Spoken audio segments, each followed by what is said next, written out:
Hey folks, this is Scott at the X-Fed Homestead. Well, I just got the call a few seconds ago. The chicks are coming, so I'm going to take care of their bedding.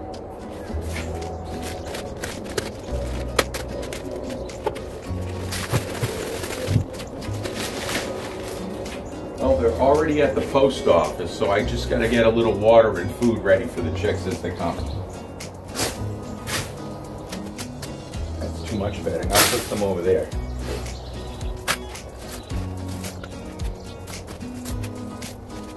There we go. So now I'll head on over to the post office and pick up the chicks that are chirping over there. That's always kind of fun. And I'll get them back here into their brooder. So let's get to work.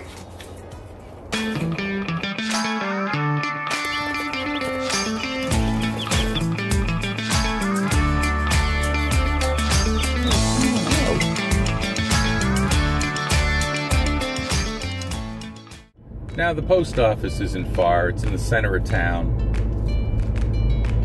The important thing is that the brooder is ready and the bedding is ready and the water is ready. I'll pour them some food when they come. I want to make sure they get water first. And people don't understand that chicks can live for a while based on the yolk that was in the sac of the egg while they were getting hatched. So they can live for 2 or 3 days with no food. Well, we're here, so the next sounds you should hear are little chicks chirping. You know, there they are, chirping away. I peeked inside the box and I thought I saw a black chicken. So they must have thrown in an extra one.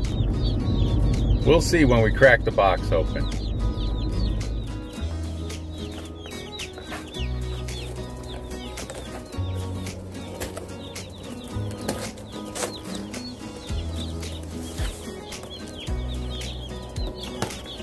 There they are. Oh my goodness, how'd you get in there? There's little chickies on the side. How'd you get in there? Oh, come on out. Oh my goodness. Oh, we got a little black chick. There he is. That's a surprise. Well, let's get them in their new home.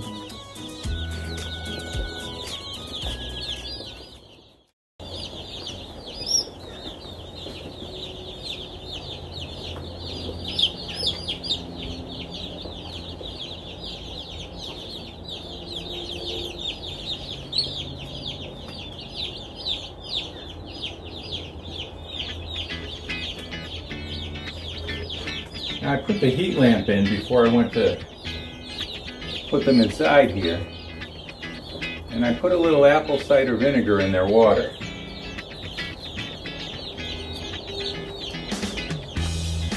Which is supposed to help boost them a little bit.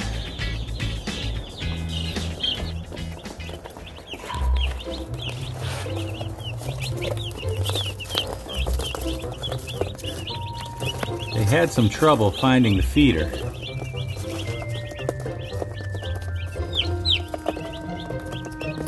So I put some down on some food down on the cardboard. And it looks like they're starting to figure out the feeder. Some of them.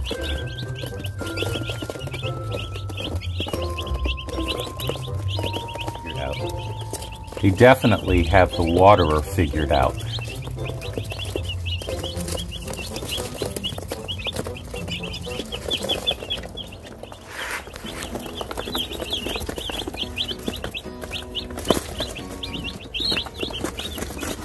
Well, now they know where their food is.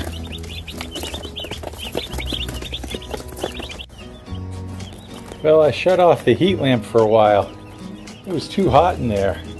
It's currently 95 degrees. So I think they can go for a while without the heat lamp. If it gets down to 90, I still think they'll be okay. But I don't want them overheating. Well, the chickens are doing great inside. They got food and water. I have them on cardboard right now, so they're not going to try to eat their pine shavings as much. And I'll get rid of that tomorrow once they're used to the feeder. So today I took away the cardboard, and they're all on pine shavings, and they all made it through the night. It seems like they're doing great. The heat lamp I have about 4 feet above their enclosure, and it is currently 93 degrees in there, and it's 92 degrees outside. So they're doing just fine, and they look good. The other thing I've done is I put a few dots on the wall, as you can see with the black Sharpie, and they take time and energy picking at that, so they're not pecking at each other. And they find stuff to peck at, that's for sure.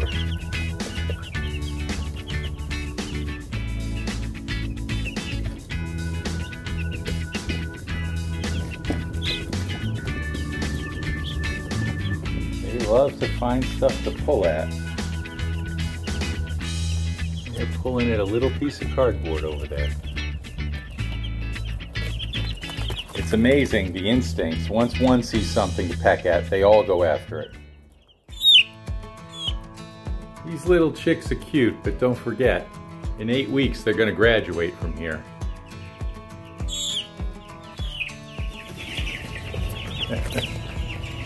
The Cornish Cross chicken just has a genetic capability of growing very, very quickly.